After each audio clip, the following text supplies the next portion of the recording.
Mid-October might just be the best time of the year to see a number of different sparrow species here in the driftless region. Besides this charming white-crowned sparrow, we could also see white-throated sparrow, Harris's sparrow, swamp sparrows, Lincoln sparrow, song sparrow, fox sparrow, field sparrow, and chipping sparrow, all on the same day. And if we're lucky, we could even see a couple of other members of the sparrow family, the colorful eastern towhee, and then the first dark-eyed juncos moving south for the winter. All of these sparrows like brushy habitats, so that's where I'd be looking for them.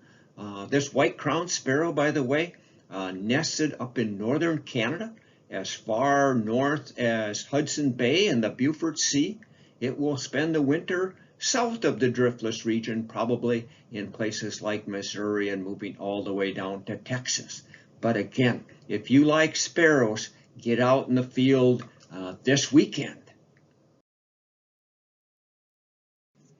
This pretty little painted turtle was taking its last stroll along the shoreline at Cardinal Marsh yesterday before hibernating for the winter. Yes, this painted turtle is going to spend the next 6 months or so sound asleep at the bottom of the marsh. By the time the ice forms on the marsh, it's going to be either buried about a foot down in the mud or sometimes just sitting on top of the mud, but again in fairly deep water. So it's protected in case the ice gets fairly thick. It needs to still be covered up by water because otherwise it could freeze if it got locked in ice. But these little painted turtles are amazing creatures. You know, they can slow their metabolism down about 99%. And that allows them to, refrain from eating or even breathing for up to 100 days. So, yeah, when this little guy wakes up next April and crawls out onto a little down log out there in the marsh to start warming up, it's probably going to be pretty hungry and looking for something to fill its belly. But you might see a painted turtle yet for the next week or so, but after that, don't expect to see them until next spring. Virginia creeper always adds a pleasing splash of scarlet color to our woodlands, starting back in September but continuing right now into mid-October.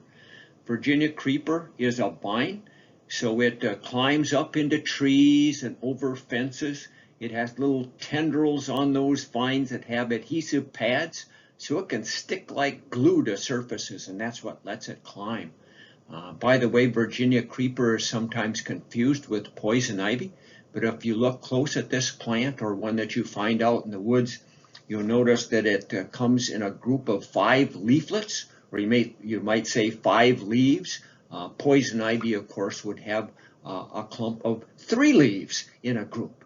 And so, yeah, the Virginia creeper is harmless in comparison to poison ivy. You will find sometimes on Virginia creeper little clusters of blueberries. They kind of look like grapes, but we call them ghost grapes because they are not good to eat. And in fact, they could make you very sick if you ate them. So again, if you're out picking wild grapes in the fall, make sure you're picking actual wild grapes and not getting some of the berries from the Virginia creeper plant, which also goes by the name of woodbine, by the way.